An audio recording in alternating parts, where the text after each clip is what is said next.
プロシアの歴史22、30年戦争準備編その3、ハンガリー・トランシルバニアの歴史、ハンガリー・トランシルバニアと鉱山資源。今回からしばらく30年戦争準備編の話題をハンガリー・トランシルバニアの歴史へと変えようと思います。ハンガリー・トランシルバニアの中心にはカルパチア山脈があります。カルパチア山脈は豊富な鉱山資源に恵まれた山でした。この鉱山資源をめぐってこの地では随分と古い時代から争いが繰り広げられていたようです。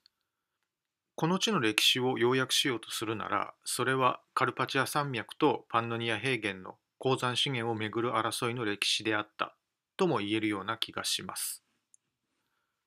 鉱山資源をめぐる争いが国家規模での大きな争いへと進展したのは古代ローマ時代だったような気がします。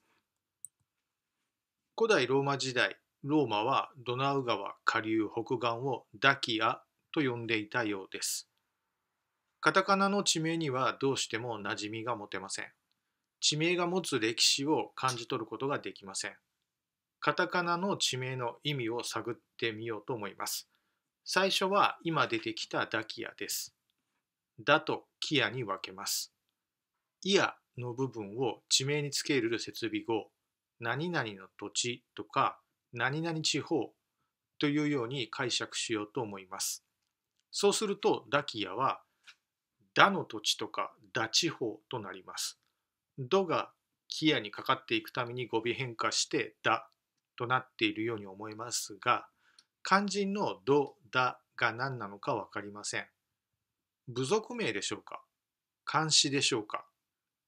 もともとが何語だったのかはっきりしませんが、ダヌやドンという神を表す言葉、神の川という言葉から神の部分が抜け落ちていき、やがて一般的な川として使われるようになっていったという語源説を見つけました。ドン川とかドニエプル川のドにもここが出どころのようです。大きな川や山に神を感じ、感謝と畏敬の念を抱いて、川や山と共に生きていこうとする精神姿勢は万国共通なのかもしれません。このダヌ・ドンがその地で川を神と崇め、川と共に生きてきた人たちとは異なる言語を話す、異なる宗教を信じる、異なる価値観を持つ、さまざまな人たちに使われていく過程で、次第次第に神の部分が失われてゆき、時には生活に必要な水を得るための川、魚を取るための川、時には船を通すための川、橋を架けるための川、そして時には軍事上の防衛線としての川、国境としての川といったように、物質的な地形としての川として使われるようになっていったのではないでしょうか。ド、ダを川と考えるなら、ダキアは川地方となります。川の土地、川地方。川とは何のことでしょう。川、それこそがドナウ川のことだったのではないでしょうか。だとするとダキアはドナウ川の土地とかドナウ川地方となって、この地を指す総称としてしっくりくるような気がします。ローマはこの辺りをダキアトライアナとも呼んだようです。ダキアをドナウ川地方とするなら、ダキアトライアナはトライアナのドナウ川地方となります。トライアナとは初めてドナウ川北岸にローマの土地を確保したローマ皇帝トライアヌスのことだと思います。ドナウ川を渡ったすぐの北岸。この地域は後にツァーラ・ロマネスカとも呼ばれたようです。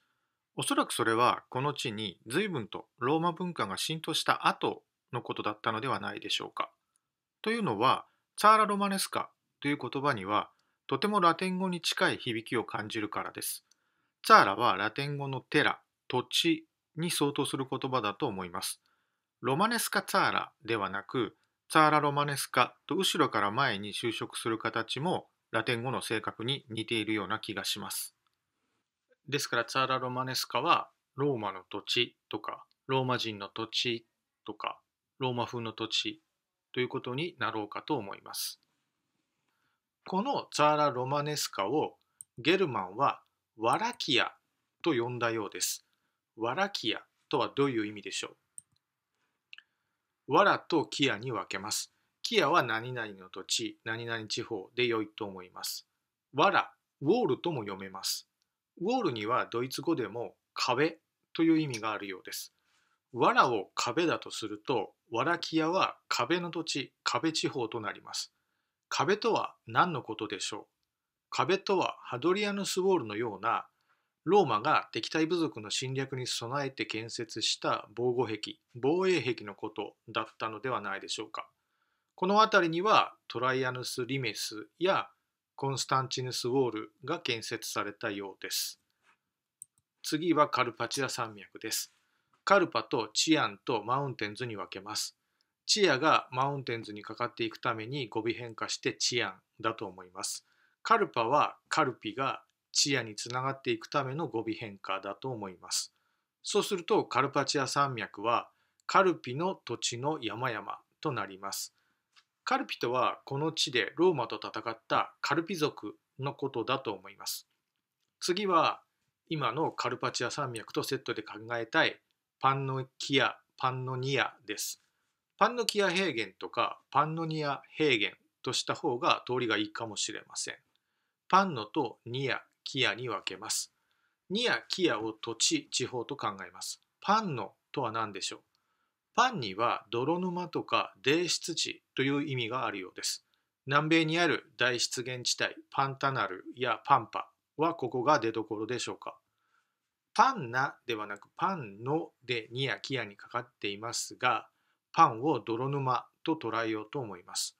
そうするとパンヌキアは泥沼の土地とか泥沼地方となります。カルパチア山脈に対してパンノニアは泥質の平地ということでしょうか。繰り返しになりますが、カルパチア山脈とその裾野に広がるパンノニア平原は豊富な鉱山資源に恵まれた土地でした。カルパチア、パンノキアの歴史とは、トランシルバニアの歴史とは、この地の鉱山資源を誰が手中に収めるかという歴史ではなかったのかという想定が生まれます。このことを事前予備知識として30年戦争の歴史を眺めてみようと思います。最後に、ボヘミアにあたる地域、スロバキアの意味を探ります。スラバとキアに分けます。キアは何々の土地、何々地方で良いと思います。スラバはスラブの語尾変化だと思います。そうすると、スロバキアはスラブの土地となります。スラブとはスラブ族のことで良いと思います。今回は以上です。ありがとうございました。